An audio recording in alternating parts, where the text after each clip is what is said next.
Video game developers like Nintendo, who've been around for a long time, have no shortage of IPs and characters to pull ideas from. There's the heavy hitters like Mario, Link, and Donkey Kong, but even the smaller characters across Nintendo's history still have dedicated fans to this day. In the late 80s, game producer Shigeru Miyamoto was inspired by the 10,000 winding gates of a nearby Inari shrine in Fushimi, honoring the Shinto kami of the fox. The first Star Fox game was released on Super Nintendo in 1993 and spawned yet another video game series among Nintendo's all-star lineup. Despite a long run, the series never quite hit the same peak as it did with Star Fox 64 in 1997, and these days Fox is recognized more from Super Smash Bros. Than his own game. After a 10-year hiatus, the new and improved Star Fox was released in 2026 as a remake of Star Fox 64 for the Nintendo Switch 2. I played on, you guessed it, the Nintendo Switch 2, and after 10 hours in-game, here's my review of Star Fox 2026. In case you haven't been keeping track, this is actually the third time Nintendo has remade Star Fox 64 after Star Fox 64 3D on the 3DS and Star Fox Zero on the Wii U. If you played any of those games, this will feel very familiar, as it's a mostly unchanged one-for-one remake of Star Fox 64. The graphics were updated to today's standards, and the Nintendo Switch 2 runs it upscaled to 1440p 60fps docked and 1080p 60fps handheld. You play as Fox McCloud, leader of the mercenary pilot group Star Fox, as you help General Pepper stop Dr. Andros from taking over the Lylat system. It's about as generic as space stories go, but the endearing characters like Falco, Slippy, and Peppy give it a bit of charm and make it more unique. Velan Studios also added brand new cutscenes and gave it some more story content and lore to make things a bit more interesting and fleshed out than they were in the 90s. The cutscenes look good and give the game a much more cinematic feel as opposed to the arcadey campiness it had in the original game. At certain points during the campaign, you'll have multiple paths to choose from in the system map, and the story cutscenes will reflect these changes as well. There's even an index called the Holo Viewer that gives detailed information as you discover new things in the story, and fans of Star Fox will really appreciate this attention to detail. The voice acting has also been redone, and the new cast does a great job except for one or two moments during gameplay that fell a bit flat, especially when compared to the OG. You can really feel the love that Velan Studios put into Star Fox, and for fans of the series, it's a top-notch experience. The one thing Velan Studios didn't expand on is the missions. They're pretty much one-for-one the exact same in design as the original. It feels a bit like they were playing it safe here, and that's a stark contrast to the risks they took that paid off in the story, so I was a little disappointed in the lack of creativity. That being said, this is the best Star Fox has ever looked by far, and the missions still capture that same feeling I got when I first played on the Super Nintendo.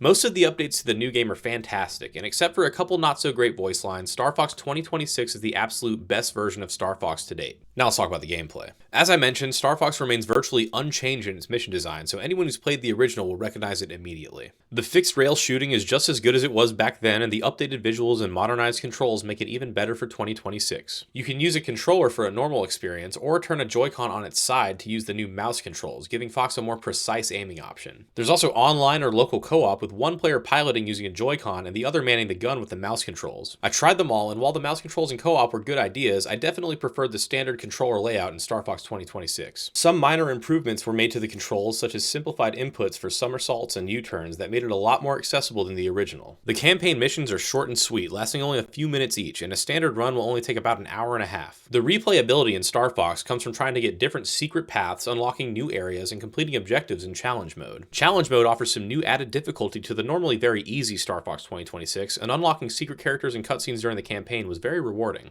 The multiplayer battle mode from Star Fox 64 is back as well, with 3 maps offering different modes on each. The online multiplayer is actually a lot of fun, and did a great job capturing the same chaotic fun we had on the N64. There is one big thing I was really disappointed in with multiplayer though. There's no local split screen at all. It kind of baffles me that this was omitted because it was such a huge draw for Star Fox 64, but I guess times really are changing. Now the only way to play a local battle is to use Game Share, which doesn't require everyone to have the game, but does require a console for every player. Battle mode at its core is really fun, and the game modes give you a bit more variety than just straight up dogfights. I had a really good time with Star Fox's online battle mode, but with a limit of 3 maps and game modes, it can get old pretty fast. I wish they expanded this just a little bit more, because after a few hours, I feel like I've seen all there is to see, and now I want more. Star Fox has fantastic campaign missions just like the original, and some great challenges to replay, and while online battles are fun, they can get a bit stale after a while. I never thought we would see a new Star Fox game in 2026, and it's actually quite a welcome addition to the Nintendo Switch 2 library. I really hope Velan Studios gets a chance to make a sequel, so they can give us more of those flashes of genius we see here. When my R-Wing is ready to soar, I'll give this a score from 1 to 4. On the revolutionary Dinkus 4-star scale, Star Fox 2026 gets 3 out of 4 stars. Completing every campaign run only takes about 4 to 5 hours, and the challenges and multiplayer provide some replayability, but it just doesn't have the same novelty as it did in the 90s. The campaign, challenge modes, and battles are all excellent, but I really wish the multiplayer had just a couple more features to make it the full package. Honestly, it hurt not giving this 4 stars because I like the game a lot, and I really hope Velan Studios gets the chance to make a brand new Star Fox. Sometimes it feels like Star Fox 2026 was just a sample of what it could have been, and while $50 is cheaper than average, it's still a little steep for this amount of gameplay. Buy this game,